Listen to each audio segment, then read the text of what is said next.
we're happy because I don't know when will be the draw, but we'll be there.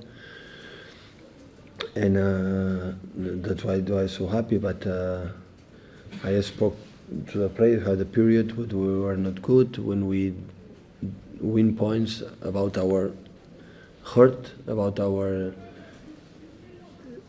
defensive behaviors. But we spoke the last time, so we cannot achieve our target if we don't start again to play.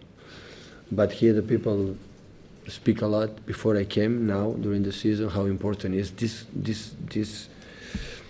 the cup for all of clubs. Everything can happen. The people in the Championship and League One can beat the people in the teams in the Premier League. That's why it's nice. That's why it's fascinating. Today was a final. It's simple like that. You are in or you are out, and we were lucky to.